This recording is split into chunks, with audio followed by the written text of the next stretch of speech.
నమస్తే, నేను ప్రశాంత్. ఈ మధ్యకాలంలో చూసుకున్నట్లయితే కనుక బెట్టింగ్ యాప్స్ ప్రమోట్ చేసిన వాళ్ళని ఒక్కొక్కరిని అయితే అరెస్ట్ చేసుకుంటూ వస్తున్నారు.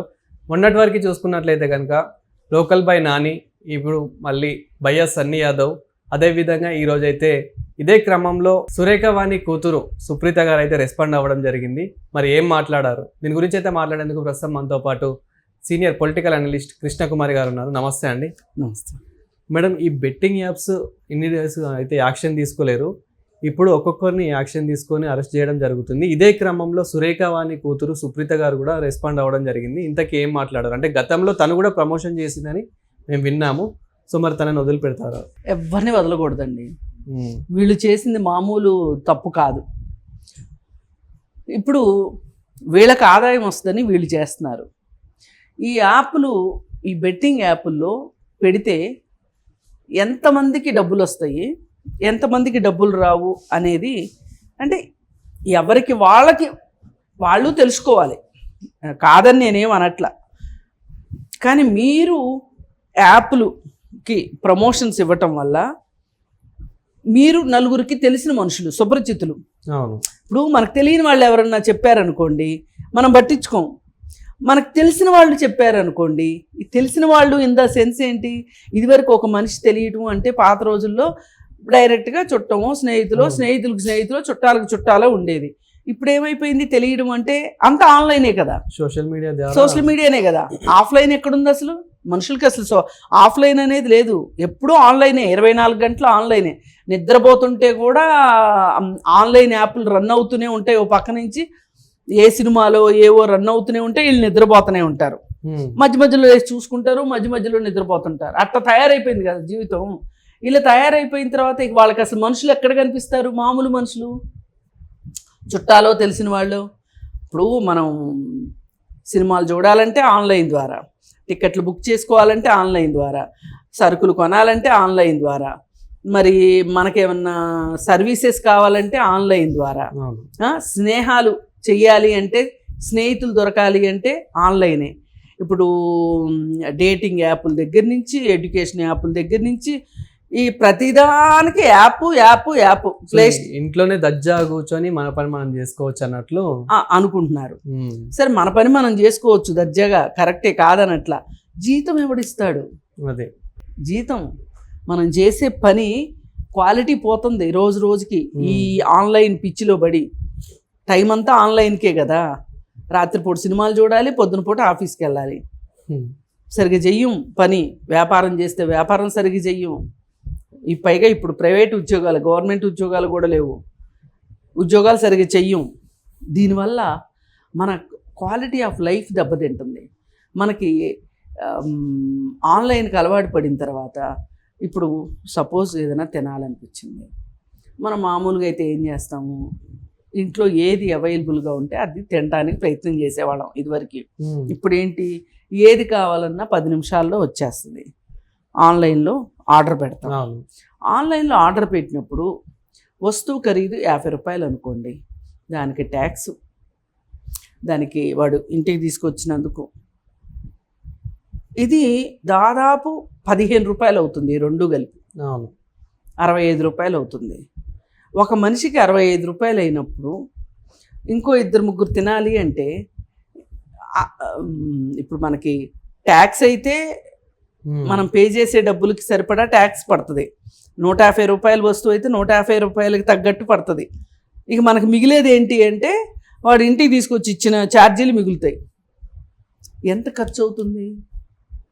ఇంతకుముందు ఏదన్నా బయట నుంచి ఏదైనా తెచ్చుకోవాలి అంటే ఇంత ఆలోచించేవాళ్ళు, ఇప్పుడు ఎవ్వరు ఆలోచించట్లా. ఆన్లైన్లో బట్టలు కొనుక్కోవటం, అవి సరిగా ఉంటాయి, సరిగా ఉండవు, అవసరం లేకుండా కొనేస్తున్నారు.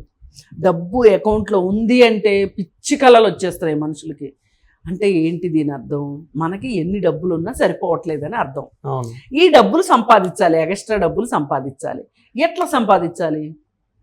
ఏదో ఒకటి మాయ చేయాలి. ఇలా మాయ చేసి సంపాదించాలి అనే మనస్తత్వం అవసరం వీళ్ళకి పడుతుంది. ఈ మాయ ద్వారా ఇలాంటి అమాయకుల్ని మాయలో వేసి వీళ్ళ దగ్గర నుంచి డబ్బులు తీసుకుని డబ్బులు సంపాదించాలి అని చెప్పి వాళ్ళకు ఉంటుంది, ఇంకొకరికి ఉంటుంది. వాళ్ళకి వీళ్ళకి మధ్యలో వారధులు ఎవరు అంటే యాప్ ఒక్కటి ఉంటే సరిపోదు కదా. ఈ యాప్లో కథలు చెప్పేవాళ్ళు కావాలి. ఆ కథలు చెప్పే వాళ్ళే వీళ్ళు వీళ్ళు అంతటోళ్ళు ఎట్లా అయ్యారు అంటే వీళ్ళు ఒక్కొక్కళ్ళు సరిగా బట్టలు వేసుకోకుండా పబ్బులకి వెళ్ళి ఆ ఫోటోలు పెట్టి సోషల్ మీడియాలో దీనికి లైక్లు. ఒకసారి ఒక ఫోటో పెట్టారు, లైక్ చేసాం, మళ్ళీ ఈసారి వాళ్ళు ఫోటో పెట్టినప్పుడు ఖచ్చితంగా మన దగ్గరికి పాపప్ అవుతుంది, మళ్ళీ లైక్ పెడతాం. ఇట్లా వీళ్ళకి ఇట్లా లైకులు పెట్టేవాళ్ళు ఎక్కువైనప్పుడు వాళ్ళకి సోషల్ మీడియాలో వాళ్ళకి ఒక పాపులారిటీ వస్తుంది. ఆ పాపులారిటీ పేరే ముద్దు పేరు ఇన్ఫ్లుయెన్సర్స్. ఈ ఇన్ఫ్లుయెన్సర్స్ మన మెడకి ఉరేయడానికే వస్తున్నారు అనేది ఎంతమందికి తెలుసు? వీళ్ళకి ఎక్స్ట్రా డబ్బులు కావాలి కదా, ఇవన్నీ ఆలోచించే తీరిక ఓపిక లేదు. ఒకప్పుడు లాటరీ టికెట్లు కొనే వాళ్ళ గురించి సినిమాలు తీసేవాళ్ళు, లాటరీ టికెట్లు కొంటే జీవితాలు ఏమైపోతాయి అని. అసలు ఈ ఆన్లైన్ యాప్లలో డబ్బులు నష్టపోతారు అనే దాని విషయంలో ఎవడో సినిమాలు తీయట్లే. అసలు ఎవరు చూస్తారు? చూడరు కదా. అందుకని మేడం ఈ బెట్టింగ్ యాప్స్ వాడి చాలా మంది చనిపోయారని కూడా విన్నాము. సో ఆత్మహత్యలు చేసుకుంటున్నారు బెట్టింగ్ యాప్ల వల్ల. ఈ ఆత్మహత్య నేను ఇంత చెప్పొచ్చింది ఏంటి అంటే వీళ్ళకి నెలకు 25,000 జీతాలు వస్తాయి అనుకోండి, వీళ్ళు అప్పటికే అప్పులు చేసి ఉంటారు. ఏది 25,000 జీతానికి సరిపడా అప్పు చేస్తారు క్రెడిట్ కార్డుల మీద, వాటి మీద, వీటి మీద. ఒకరోజు హోటల్కి వెళ్తే బోలెడు డబ్బులు అవుతున్నాయి, ఒకరోజు ఆన్లైన్లో షాపింగ్ చేస్తే అవుతున్నాయి, ఎప్పుడన్నా ఫుడ్ ఇంటికి తెప్పించుకుంటే అవుతున్నాయి. ఈ విధంగా డబ్బులు ఖర్చు అయిపోతున్నాయి.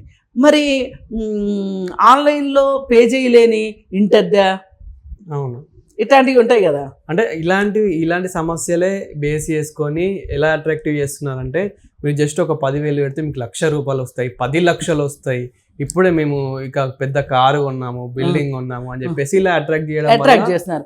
ఇప్పుడు బయాసన్ని యాదవ్ అనుకుంటా ఒకరోజు ఫోన్ షాప్కి వెళ్ళాడు.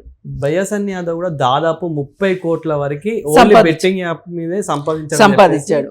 ఇప్పుడు ఈ 30 కోట్లతోటి బెట్టింగ్ యాప్లతో సంపాదించాడు అని అంటే గనక ఇంకొకటి ఇంకాస్త తెలివితోటి వాడి సంపాదించేది ఏంటి, నేను ఆడికంటే తెలివైనోడిని, నేను ఇంకా సంపాదించాలని ఇంకో 2 ఆకులు ఎక్కువ చదివి వస్తారు.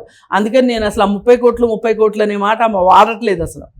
అయితే వీడు బయాసన్ని యాదవ్ సెల్ ఫోన్ కొందామని షాప్కి వెళ్ళి ఇప్పుడే నేను 500 పెడితే నాకు 30,000 వచ్చినాయి, ఆ 1,000 రూపాయలు పెడితే ₹1,00,000 వచ్చినాయి అని చెప్పి నేను పేమెంట్ చేసేస్తున్నానని పేమెంట్ చేసేసి ఇదంతా ఒక వీడియో లాగా పెట్టాడు.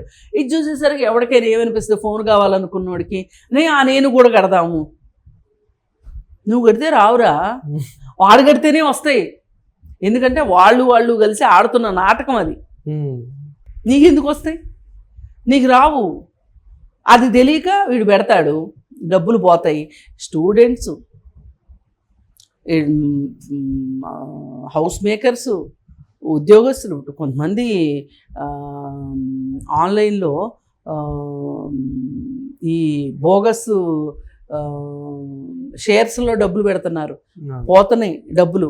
మోస్ట్లీ బెట్టింగ్ యాప్స్ ఆడేది కూడా ఎక్కువ మంది అంటే నిరుద్యోగులు ఏమైనా, అంటే స్టూడెంట్స్ ఎవరైతే ఉంటారో వాళ్ళకు జాబ్స్ లేక ఇంట్లోనే డిప్రెషన్గా ఫీల్ అయ్యి అలాంటి సమయంలో ఇలాంటి యాడ్స్ చూసి నిజంగానే వస్తున్నాయేమో అని చెప్పేసి ఫస్ట్ ₹1,000 పెట్టి తర్వాత 5,000, 10,000, ₹1,00,000 వరకు పెట్టి వాళ్ళు మీరు అన్నట్లు ఆత్మహత్య దాకా వెళ్తుంది.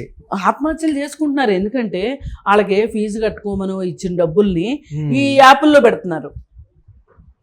ఇప్పుడు యాప్ల్లో డబ్బులు రావు, ఏదో ఫస్ట్ ఏదో కొంచెం వచ్చినట్టుగా అనిపిస్తాయి, తర్వాత రావు. రానప్పుడు ఏం చేయాలి వాళ్ళు? ఫీజు కట్టాలంటే ఇటు ఫీజు కట్టలేరు. ఇప్పుడు వీడికి ఉన్న ఫ్రెండ్స్ ఎవరుంటారు? ఇలాంటి చిన్న చిన్న ఆదాయాలు ఉన్నోళ్లే ఉంటారు. వీడికి అంబానీ కొడుకు స్నేహితుడు అవ్వడగా అడగగానే డబ్బులు అప్పిచ్చేయడానికి. అందుకని ఏంటి, ఇక వీడు ఇంట్లో వాళ్ళకి మొహం చూపించుకోలేక ఆత్మహత్యలు చేసుకోవటం. లేదు అనుకుంటే ఇంకాస్త కర్కోటకుడైతే ఇంటికి వెళ్ళి వాళ్ళని బెదిరించి నేను చచ్చిపోతానను, నేను బతుకుతానను, మిమ్మల్ని చంపుతానను, లేదంటే నా ఆస్తి నాకు ఇచ్చేయండనో ఏదో ఒకటి చేసి నానా గందరగోళం చేసి వీడు ఈ విధంగా తల్లిదండ్రులను బెదిరించేవాళ్ళు కొంతమంది, ఆత్మహత్యలు చేసుకునేవాళ్ళు కొంతమంది, అసలు ఈ 2 కేటగిరీలు కాకుండా ఇంకో కేటగిరీ ఉంది, వాళ్ళు డిప్రెషన్లోకి వెళ్ళిపోతున్నారు. చాలా అరే నేను ఇట్లా మోసపోయానేంటి, నేను ఎందుకు ఇట్లా మోసపోయాను, ఇలా మోసపోయానేంటి, ఇలా మోసపోయానేంటి అని వాళ్ళకి అప్పుడు వచ్చే ఆలోచన ఏంటి అంటే, అసలు నేను ఇంతకంటే పెద్ద మోసం చేస్తే ఎట్లుంటుంది. ఇప్పుడు నన్ను ఎవడో మోసం చేశాడు, అవును, ఆ మోసంలోంచి నేను బయటికి రావాలంటే నేను ఇంకో మోసం చేయాలనుకునే వాళ్ళు కొంతమంది. ఎందుకంటే నాకు ఇక్కడ ఆల్రెడీ అప్పులు పెరిగిపోయాయి, నేను ఈ అప్పులు అప్పులు పెరిగిపోవడం ఒకటి, ఒక కక్ష, ఉమ్, ఒక కసి, నన్ను మోసం చేస్తారా అని వీడు ఇంకొంచెం చేసి వాళ్ళంటే కాపాడే వాళ్ళు ఉంటారు. వీళ్ళని కాపాడే వాళ్ళు ఎవరుంటారు, పోలీసులు పట్టుకెళ్తారు. అండ్ ఇట్లా జీవితాలు గందరగోళం చేసుకుంటున్నారు. వీళ్ళకి అడ్వర్టైజ్మెంట్లు ఇచ్చేవాళ్ళు ఎవరైతే, దీనికి అడ్వర్టైజ్మెంట్లు ఇచ్చేవాళ్ళు ఎవరైతే ఉన్నారో, సన్నీ యాదవ్ కావచ్చు, లేకపోతే లోకల్ బాయ్ నాని కావచ్చు, లేదు అనుకుంటే హర్ష సాయి కావచ్చు, అలాగే సినిమా యాక్టర్ తమన్నా కూడా ఇచ్చింది, ఆ జ్యోతక్ ఇచ్చింది. వీళ్ళందరూ వీళ్ళకి ఉన్న పాపులారిటీని చూపించి వాళ్ళ దగ్గర డబ్బులు తీసుకొని ఏవైతే ఏంటి నాకెందుకు అన్నట్లు అడ్వర్టైజ్మెంట్లు ఇచ్చేస్తున్నారు. కానీ ఇక్కడ ఒకటి తెలుసుకోవాల్సింది ఏంటంటే, మనకు ఒక యాప్ ప్లే స్టోర్లో లేదు అంటే దానికి యాప్కి పర్మిషన్ ఇవ్వలేదు ప్లే స్టోర్, అంటే ఇదంతా ఫేక్. సో అందుకే వాళ్ళు క్రోమ్లో ఒక లింక్ పెట్టేసి నా టెలిగ్రామ్లో లింక్ ఉంది, సో మీరు వెళ్ళి ఆడేయచ్చు అని చెప్పినప్పుడే మీరు ఇక్కడ అర్థం చేసుకోవాలి ఇదంతా ఫేక్. అసలు మనకి అంత టెక్నాలజీ మనకు తెలియదండి. మనకి అసలు ఫస్ట్ ఆఫ్ ఆల్ ఇవాళ ప్రతి ఒక్కళ్ళ చేతికి సెల్ ఫోన్ రావడం కరెక్ట్ కాదు. ఇది అవునన్నా కాదన్నా వాళ్ళకి పేదోళ్ళు అయినంత మాత్రాన వాళ్ళకి అర్హత లేదా, వాళ్ళకి ఫోన్ కొనుక్కునే డబ్బులు ఉన్నప్పుడు మీరు ఎట్లా చెప్తారు అందుబాటులో ఉండకూడదని. ఇప్పుడు వీళ్ళందరికీ ఫోన్లు అందుబాటులోకి తీసుకొచ్చిన రీజన్ ఏంటి అంటే, ఈ ఫోన్ను బట్టే కదా. మన దగ్గర ఫోన్ లేకపోతే మనం మోసం చేయలేరు, ఫోన్ వల్లే మోసాలు జరుగుతున్నాయి. సైబర్ క్రైమ్స్ మొత్తం జరుగుతుందే ఫోన్ వల్ల. మరి ఫోన్ వల్ల జరుగుతున్నప్పుడు కనీసం మనం ఈ ఫోన్ వల్ల ఇలా నష్టపోయాము అంటే, మనం తెలిసి తెలియక వెళ్ళి నష్టపోయినప్పుడు మనం అసలు ఎవరికి కంప్లైంట్ చేయాలి అనే జ్ఞానం కూడా, కనీస జ్ఞానం లేని వాళ్ళు ఫోన్ వాడుతున్నారండి. అసలు వీళ్ళకి అవగాహన కలిగించాల్సింది ప్రభుత్వాలు కలిగించాలి. లేదు అనుకుంటే ఫోన్లు అమ్మకండి. అసలు చదువు రాని వాడు ఫోన్లో నుంచి డబ్బులు వెళ్ళిపోతున్నాయి. అవును, మొన్న ఒక అతను ఫోన్ పోయింది కదా అని ఊరుకుంటే, పోతే పోయింది, చిన్న ఫోనే కదా, ఇప్పుడు నేను దానికోసం వెళ్ళి నేను పోలీస్ స్టేషన్లో కంప్లైంట్ చేయాలా అనుకుంటే, ఓ 2-3 రోజులు పోయిన తర్వాత బ్యాంక్కి వెళ్తే బ్యాంకులో 2,68,000 ఎవరో కొట్టేశారు. అందుకని ఏంటంటే ఈ ఫోన్ వల్ల, ఈ ఫోన్కి అన్నీ అనుసంధానం అవుతున్నాయి. ఈ అనుసంధానం అవ్వడం కూడా ఒక ప్రాబ్లమే. ఫోన్ నెంబరు కనెక్ట్ అవ్వటం కూడా ప్రాబ్లమే. ఇప్పుడు ఈ టెక్నాలజీని పూర్తిగా తెలుసుకోగలిగిన వాళ్ళు మాత్రమే ఈ టెక్నాలజీని వాడాలి. లేనప్పుడు ఇట్లాంటి పరిస్థితి వస్తుంది. ఏది ఏమైనా ఇలాంటి వాళ్ళందరినీ, ఎవరిని, ఆమె తమన్నా అయితే ఏంటి, ఎవరైతే ఏంటి, వాళ్ళకి నాన్ బెయిలబుల్ సెక్షన్ మీద కేసులు పెట్టాలి. వీళ్ళ మీద పెడితే వీళ్ళ దగ్గర నుంచి నష్టపోయిన వాళ్ళకి డబ్బులు కట్టిస్తే కానీ వీళ్ళకి తెక్క కుదరదు. నేను ఈ యాడ్ ఇచ్చాను అంటే ఇది ఏమన్నా అటు దిటు ఇటు దటు అయితే నేనే రెస్పాన్సిబుల్ అనే ఒక ఉద్దేశంలోకి వీళ్ళని తీసుకురావాలి. అప్పుడు మాత్రం ఇట్లాంటివి అవుతాయి. Thank you madam. Thank you.